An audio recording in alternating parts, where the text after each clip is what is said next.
This is Audiobook Warriors. AW presents an unabridged recording of Manacled by Senlinyu. Narrated by Katie Matthews and directed by Prerna Opal.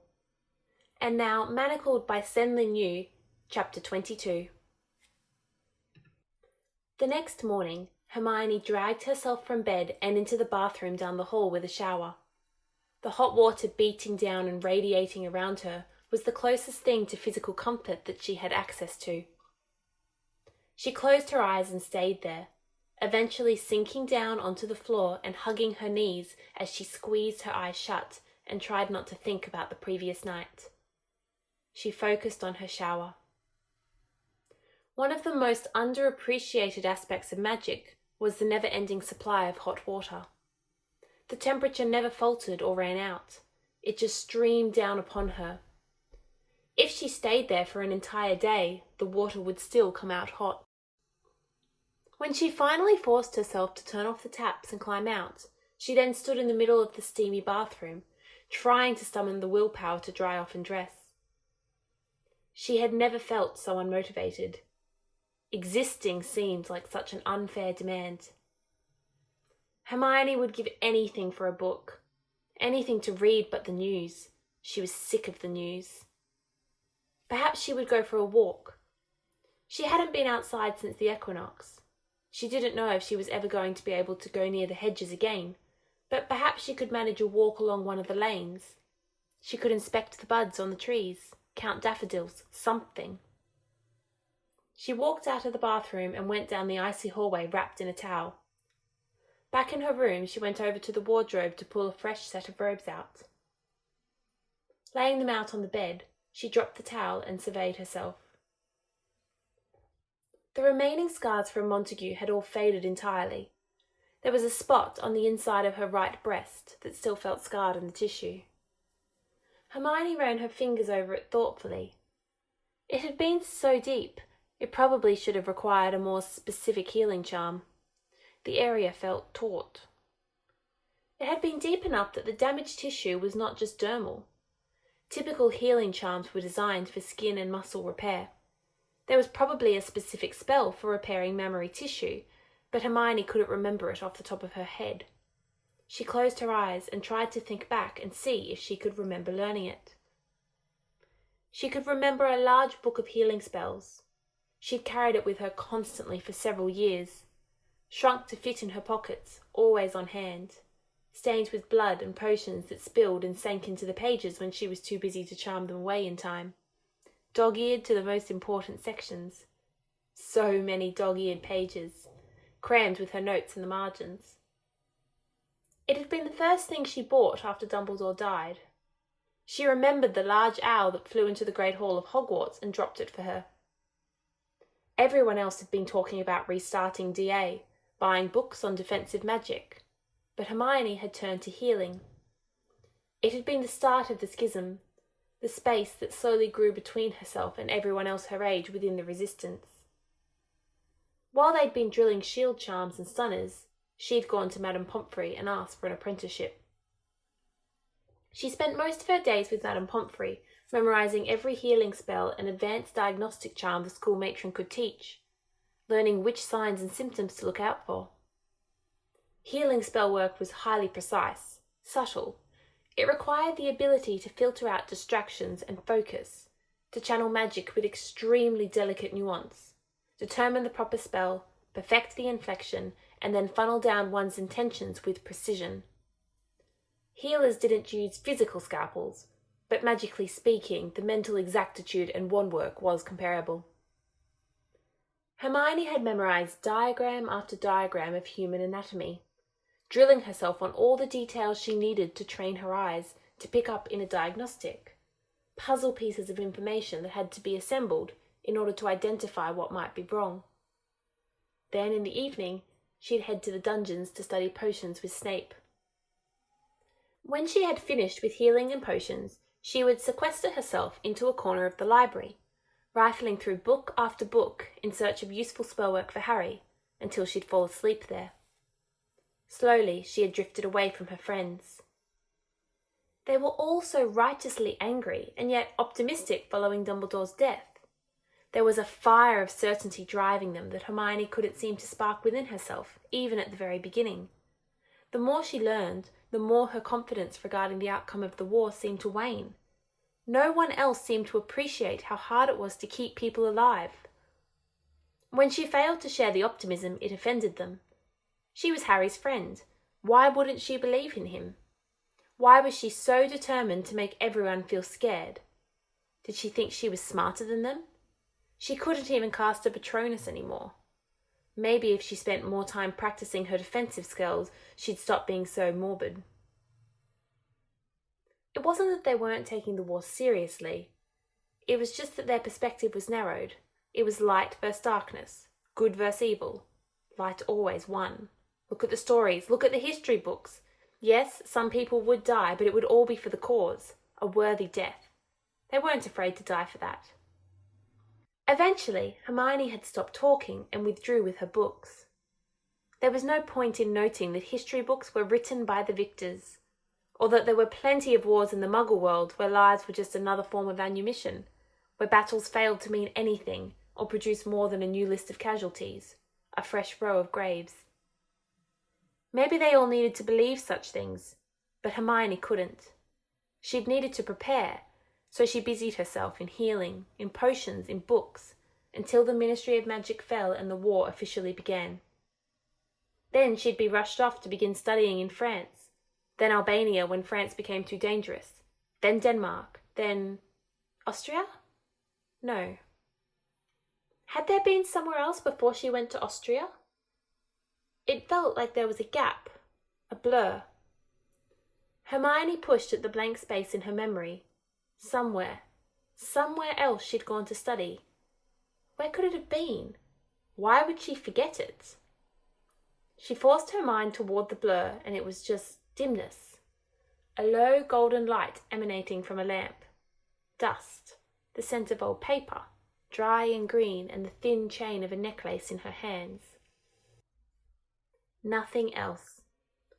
She pressed harder, but the memory faded into the back of her mind again. She couldn't remember anything more. Just like she couldn't remember the spell for repairing mammary tissue. She sighed quietly to herself. The faultiness of her memory was increasingly unnerving to her. Sometimes she wasn't even sure she knew who she had been during the war. She remembered herself as a healer. Just a healer and a potion mistress. But at some point she had diverged from that person and she didn't know how or when it had happened. When had she become someone that Voldemort would describe as dangerous? A person who levelled half a prison, who burned Dementors and stabbed Graham Montague with poisoned knives. Hermione had no idea where that version of herself could have come from. She found it difficult to believe that person had ever existed. Somehow that mysterious person had been swallowed up in the darkness beneath Hogwarts. Without the second-hand accounts of Voldemort and Malfoy and Montague, she would never have even known such a person had existed. She almost would think it was some sort of deception if she didn't have so many scars she couldn't account for. She glanced down at her left wrist and then ran her fingertips over the scattered silvery scars that mottled her sternum and collarbones and the long thin scar between her 7th and 8th ribs. Healer Stroud had said the fugues in her mind weren't a dissociation or multiple personalities, but Hermione rather felt that they must be. Because Hermione, as she knew herself, would never have levelled half a prison and killed countless other people in order to break in. Not even for Ginny. Hermione wouldn't have treated everyone else as collateral damage in a rescue attempt. She didn't know how to fill a sky with burning Dementors.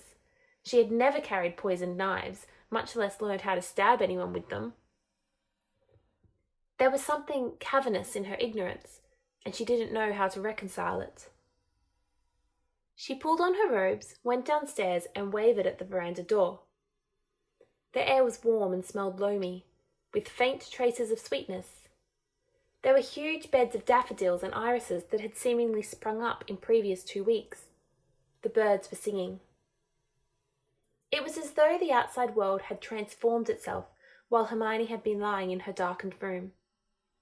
Nature had dropped its shroud and stopped mirroring the coldness and gloom of Hermione's life.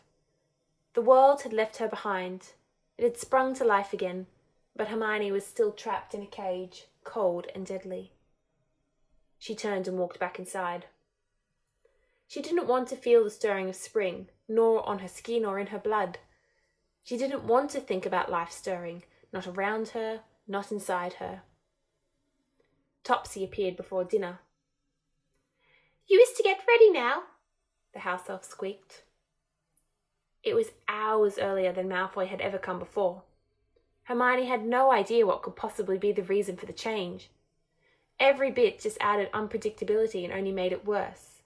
She felt cold with dread. She went into the bathroom and bathed. As she toweled off with slightly shaking hands, she remembered the potions Healer Stroud had sent.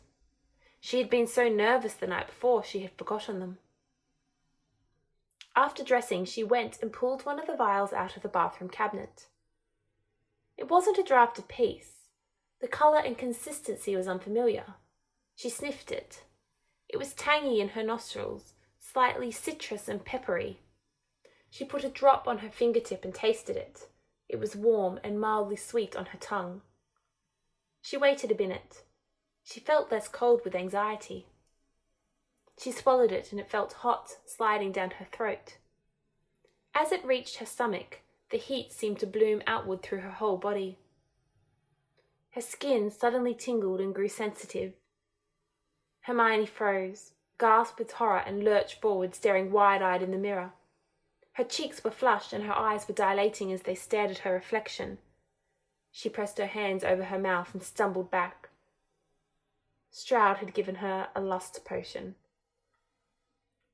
Hermione wanted to burst into tears as she tried to steady herself and will away the effects of the potion currently burning through her. This couldn't be happening. It was just boundlessly cruel. Hermione's hands were shaking as she tried to think of some solution, some way to neutralize it. She snatched up the cup from beside the sink and gulped glass after glass of water in the hope of flushing it from her system. It didn't work. The heat through her body seemed to be dropping lower and beginning to radiate from her lower abdomen. She walked into her room. She couldn't understand why Stroud would do this. Punishing Malfoy for whatever interference he had made in the breeding program was one thing, but tricking Hermione into dosing herself with a lust potion seemed to be a whole new level of callousness. Hermione climbed unsteadily onto her bed, laid back and closed her eyes. Maybe if she just held still and focused, it would be all right. The click of the door made her flinch. She opened her eyes and found Malfoy standing there, cold and tense, as he unclasped his outer robes and shrugged them off his shoulders. He was studying her as he crossed the room, draped the clothing over the edge of the bed, and stared down at her. "Do you want another calming draught?" he said. It was possible a calming draught could help. Hermione calculated it might ease the physical reaction her body was burning with. She gave a sharp nod and sat up. As she took the vial from his hand, their fingers brushed and she bit her tongue to keep from gasping. She unstoppered it and gulped it down while Malfoy knocked back his own potion. The draught of peace had a worsening effect. Rather than ease the symptoms, it made her body relax further into them. She dropped the vial onto the bed as she tried to hand it back. She covered her mouth with her hands and burst into tears. Malfoy stared at her for a moment. "What's wrong?" he demanded.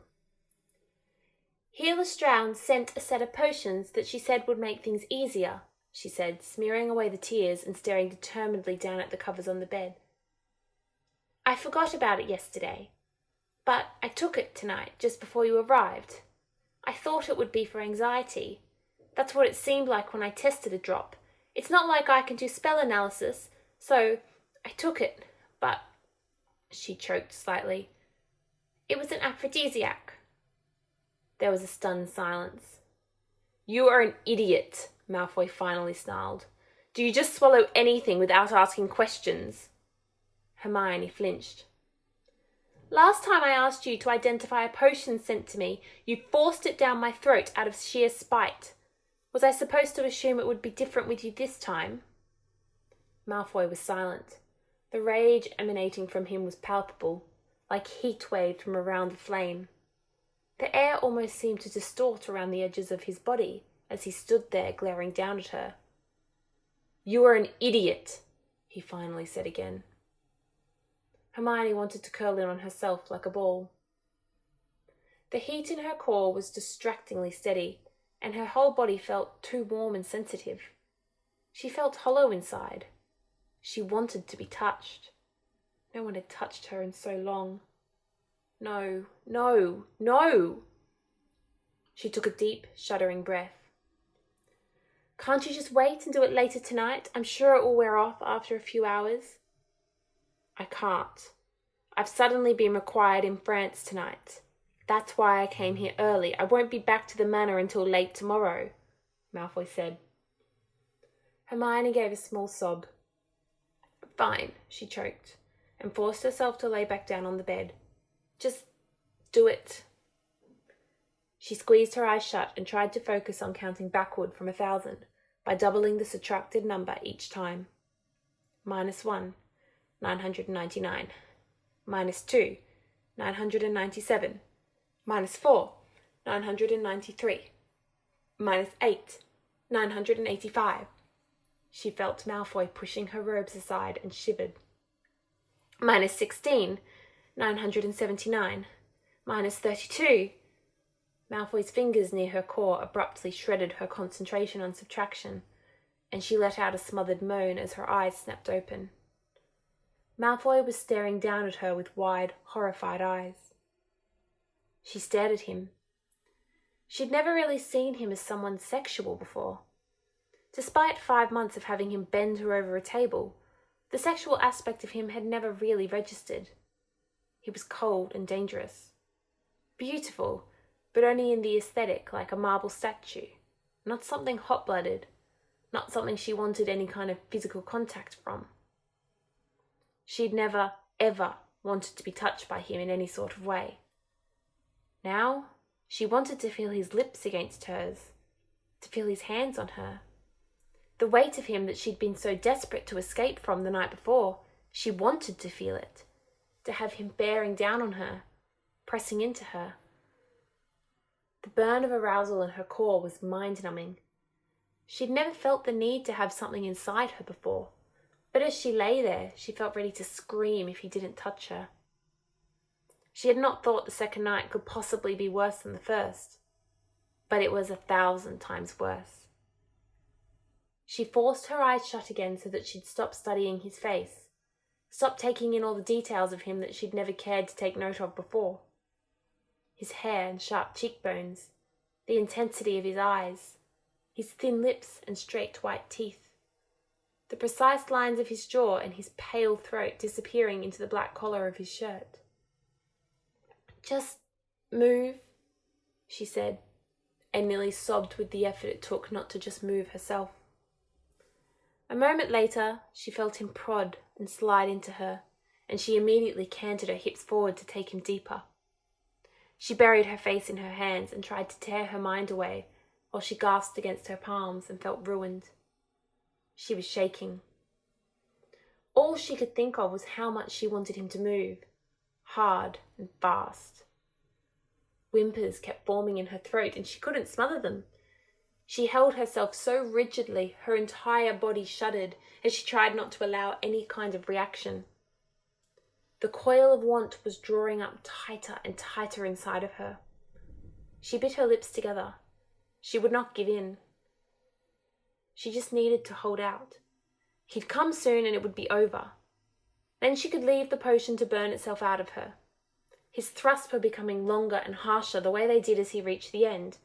He sped up slightly and she bit down hard on her tongue as she tried to keep hold. And then she broke with a despairing sob. Her whole body spasmed around him. She could feel herself clenching and seizing as he thrust into her a few more times, and then he shuddered with a tortured groan. After a moment he jerked away, and she barely opened her eyes in time to see him snatch his robes off the bed and then apparate straight out of the room. She caught a glimpse of his face before he vanished. He looked grey, as though he was going to faint. She lay there on the bed and cried as her head slowly cleared. Reality, bitter as poison, started slowly bleeding into her as she absorbed what had happened. She had just had the first orgasm she had any memory of. She didn't know if she'd been a virgin before she was sent to Malfoy. If she hadn't been, the loss of it was one of the many details she'd lost. It seemed like an odd thing for her mind to have chosen to protect, so most likely she hadn't had sex during the war. Everything felt foreign. Nothing had given her any indication that such things were something her body had been familiar with. The lust potion had altered things. Permanently, she feared. Awakened her body to a new sense of these physical invasions that had previously lain dormant. Hermione lay unmoving for 10 minutes. When the time finally elapsed, she got up and went into the bathroom. She pulled out every remaining vial of potion and poured them down the sink before dropping the vials into the bin. When she looked up, the potion was there, watching her in the mirror. Always watching, always silent. Hermione gave her a bitter smile and then slumped to the ground. The pale young witch stared at Hermione. Hermione felt cold, as though she were going into shock. She curled up into a tight ball, hugging her knees and trying to breathe. She was going to go mad. She was going to go mad. She couldn't keep holding on. She didn't even know why she was holding on. Why hadn't she just let herself go while she was locked under Hogwarts? Malfoy Manor was worse. She buried her face in her hands. She could feel the fluids from herself and Malfoy on her thighs. She fell asleep on the floor.